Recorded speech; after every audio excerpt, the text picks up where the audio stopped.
একদিন একটি বৃদ্ধ বাবা তার ছেলেকে নিয়ে পার্কে বসেছিলেন। হঠাৎ একটি পাখি এসে কাছের গাছে বসলো। বৃদ্ধ বাবা জিজ্ঞেস করলেন, বাবা ওটা কি? ছেলে বলল, পাখি। কিছুক্ষণ পর বাবা আবার জিজ্ঞেস করলেন, ওটা কি? ছেলে ছেলে আবার বলল, পাখি। বাবা তৃতীয়বার, চতুর্থবার, পঞ্চমবার একই প্রশ্ন করলেন।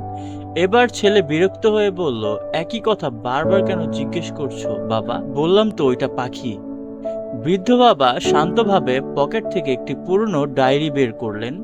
সেখানে লেখা ছিল, আজ আমার ছোট্ট ছেলে 23 বার আমাকে জিজ্ঞেস করেছে, বাবা ওটা কি? আমি 23 বারই তাকে হাসি মুখে উত্তর দিয়েছি, ওটা পাখি।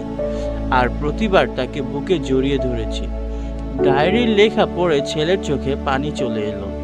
সে বুঝতে পারল যে বাবা মা তার শৈশবের হাজারো প্রশ্নের উত্তর ধৈর্য নিয়ে দিয়েছেন।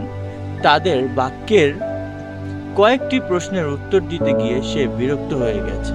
এ থেকে আমরা শিক্ষা পাই যে বাবা মা বয়স হলে তাদের কথায় বিরক্ত না হয়ে সেই ভালোবাসা ফিরিয়ে দিন যা তারা একদিন আপনাকে নিঃস্বার্থভাবে দিয়েছিলেন।